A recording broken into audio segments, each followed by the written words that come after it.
Welcome to RFL. I'm Andrew Whitman, in tonight for Richard French. We start tonight in Annapolis, Maryland, where someone went into the offices of a newspaper and opened fire.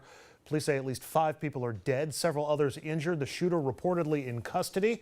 We get the very latest now from ABC's Janae Norman. She is live in Annapolis with the very latest. Good evening, Janae.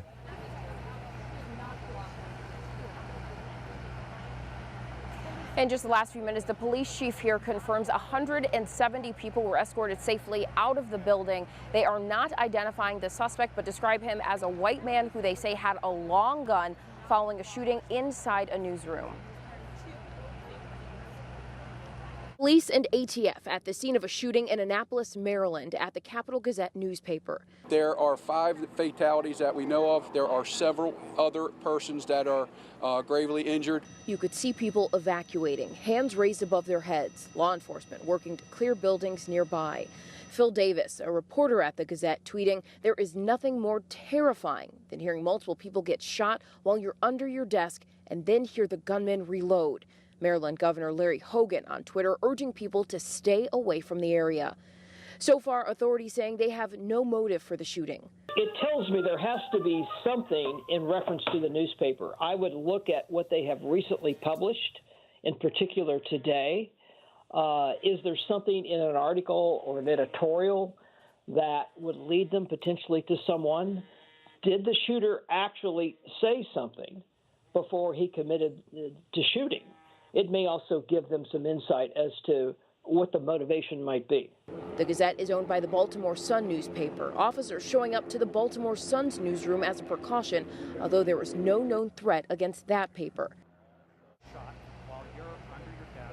And the police chief says officers swept the building and recovered what they thought may have been an explosive device. He says that has been taken care of. He estimates 3 people are in the hospital, though that number could change. And again, he confirms 5 people have died. Reporting live in Annapolis, Maryland, Janae Norman, ABC News. Back to you. All right, Janae, thank you very much. And of course, we'll keep you updated with any other developments as that information comes in. We're going to pivot, though, right now to our other top story today, and it is the retirement that could impact our nation for decades.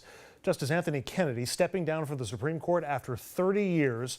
Senate Republicans want to get a nominee confirmed before November while they have a guaranteed majority. Democrats want to wait until after the midterms instead.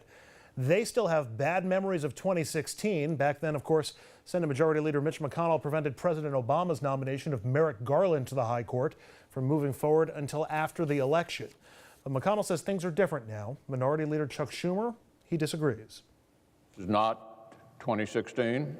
There aren't the final months of a second-term constitutionally lame duck presidency with a presidential election fast approaching. Why should a midterm election be any less important than a presidential election? Leader McConnell is simply engaging in hypocrisy. There are a lot of outstanding questions, both about the nomination process and the politics of this all. And earlier today, I spoke about the politics with ABC News political director Rick Klein. Rick, ever since Justice Kennedy announced his retirement, Democrats have been doing immediate math. They're counting heads and realizing with John McCain home sick, there's only 50 Republicans. So they immediately looked to Susan Collins, Lisa Murkowski, Jeff Flake, and Bob Corker to try to stop a Supreme Court nominee. But there's a lot of people saying every time there's been a close vote under the Trump administration, a judge, a policy, a key issue, those 4 play coy, talk like they're on the fence, and then vote with the GOP. Is that a valid take on their votes, and any reason to think they'll act differently this time?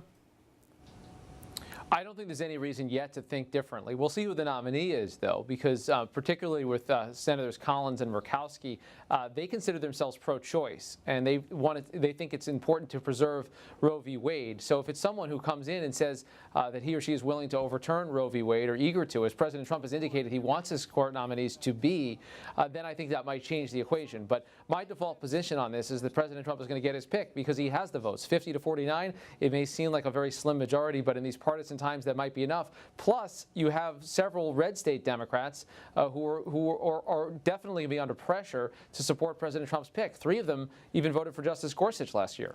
Is abortion likely to be the primary tactic, particularly when it comes to Murkowski and to Collins, asking them basically, are you comfortable voting to repeal Roe versus Wade, which is what this justice might be? And do you see them being sympathetic to that argument? I think that's likely to be the biggest issue. It'll be complicated by the fact that the nominee almost certainly won't say what he or she would do. I was going to say that's a hypothetical, and I'm not going to judge based on hypotheticals. I'm going to wait for the case and the facts in front of me. So it's going to be a difficult thing to nail down, but I do think that's going to be the biggest issue. By no means the only issue. I mean, there's issues of gay rights, civil rights, justice reform, issues around the environment, labor standards. All of these things have huge implications. In all of them, in almost every one of those areas, a 5-4 majority is not out of the question, and this has the potential, at least, to shift that 5 from one side to the other. Democrats universally came out and said you got to postpone this vote until after the election. It's the McConnell rule, they called it, where they held Merrick Garland's nomination for Neil Gorsuch. Any reason to think that McConnell or any other Republican would actually bend to that argument? No reason whatsoever. Even though McConnell did say that, he said about a presidential election, not a congressional midterm election. He has made clear he doesn't think that standard applies in a midterm election context. So I don't see any sign of weakness on the Republican side in trying to hold this out. I do think there'll be some senators who, on the Republican side, like Flake, like Corker, that may have other priorities they want to get passed and may use it as leverage. Ultimately, though, I don't think any of them is going to hold open this vote for an undue period of time. I think President Trump, barring some unforeseen circumstance in the committee or some external factor, is almost certainly going to get his pick confirmed to the court by the beginning of October, I would guess. What about the argument that this should be postponed until after Mueller comes back with his findings? You got a president being investigated for possible influence by a foreign enemy power. Does that sway the public enough, or is that just spitting into the wind also? I can't imagine it makes a difference for the key voters in this. Again, that's the Republicans here. Unless Mueller comes out with something very quickly that changes that equation, I think most people will say, look, whether or not you think the president is guilty of something or people around him are guilty of something, the president has the constitutional responsibility to fill a vacancy on the court. It's not like someone else gets to pick for him. So the president is going to continue to do that as he does other things, like conduct foreign policy, sign bills into the law, and the rest. This stacks up with those responsibilities. So I don't think that's an argument that's going to work either. Finally, Rick, let's put this in context of the midterm elections, which are now just 4 months away. Having the vote before or after the election, does that help or hurt either party? And having the whole vacancy, does that help Republicans more than Democrats? What's your sense? Yeah, I think it's going to help Republicans only in the sense that they weren't as motivated as Democrats before. Most of the Democrats who were willing to be motivated in this election, I think, are already there. Supreme Court justice opening, maybe just increase it a little bit. I could argue it either way, that it's better to wait till after. Some Republicans I've talked to said, no, this is our opportunity. We have to fill this. It's going to remind people of the importance of the Supreme Court and the importance of getting Republicans in Congress to confirm Supreme Court and other court nominations. We just need to do it. We can't risk waiting until we might lose the majority. So I think both sides are going to press this. The Democrats are going to be more on the delay side, and who knows if we're going to be talking about this in a couple of months. As big as this is, and it's a huge overriding issue with the stakes literally could not be any higher when it comes to these issues. This is a news environment where things are willing to and able to invade very quickly. So I think it's going to be just part of a very complicated mix in November. Like we needed any more energy injected into this midterm cycle. ABC News political director Rick Klein. Rick, as always, thank you very much. Thank you.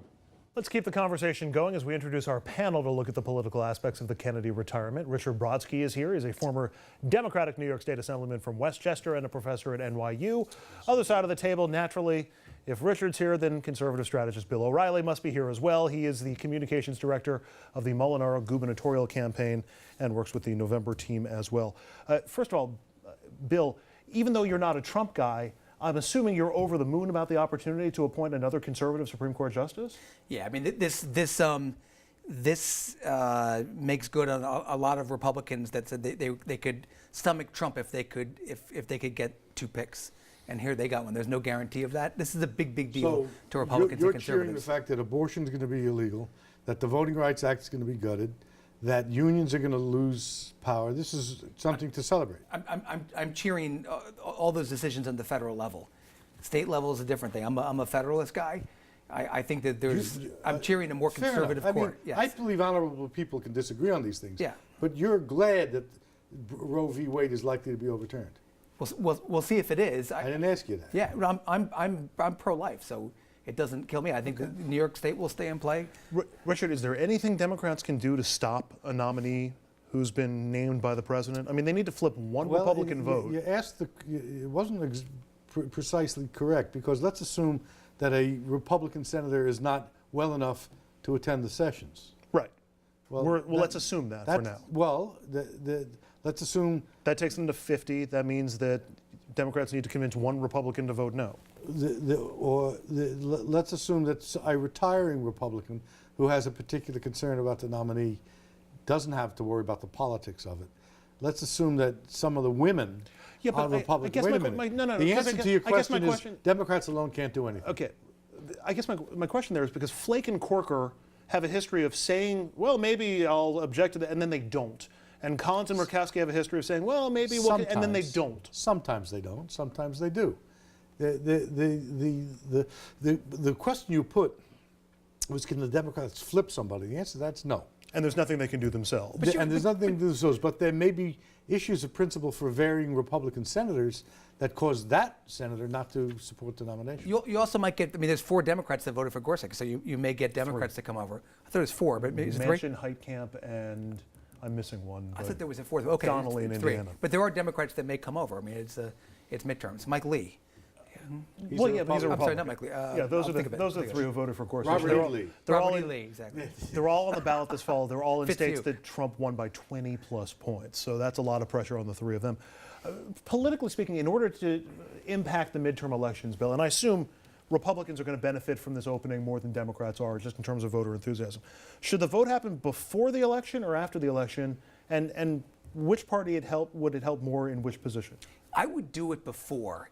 Because I would do it before because it's going to be such a rallying cry on the left, especially on the abortion issue, and also you're right. You could have somebody like it's such a narrow vote in the Senate. You could have someone drop dead or someone you never know what's going to happen. I do it as quickly as possible. Politically, I do it as quickly as possible. It will energize the Republican base. There's a big chunk of pro-choice Republicans. You could see fewer, but what I would say take the win as quickly as possible. Don't risk something going wrong with it. I would say politically, whatever you believe aside, that the last thing in the world you want to do is give Democrats more reason to get all heated up. But they would have lost before the election.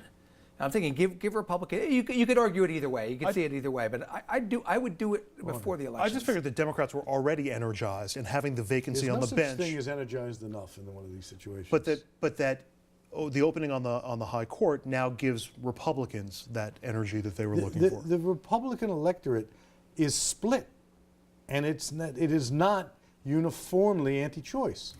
Well, that's the electorate on the Democratic side too. I mean, you have a lot of people that are looking for sensible restrictions on abortion. They don't, which is the status quo.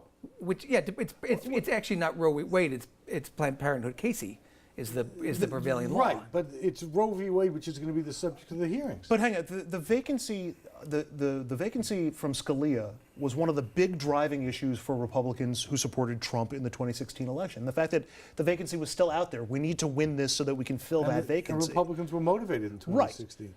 Now, where the Democrats are getting motivated by Trumpism across the board, this notion that there are lots of pro-choice Republican suburban women, which is where they're in trouble in some of these marginal seats around the country, that will not be happy with this. But they had that information in 2016. It was an abstraction. Even though there was already how is that more of an abstraction than it is this Because Trump was not a reality. He was an abstraction. Right now, the Democratic base is widely believed to be much more energized than the Republican base. I believe the abortion fight over the Supreme Court nominee will continue that trend. Bill, Democrats are going to do it just the way that Richard did it. This is a Supreme Court fight, but it's really an abortion fight. Right.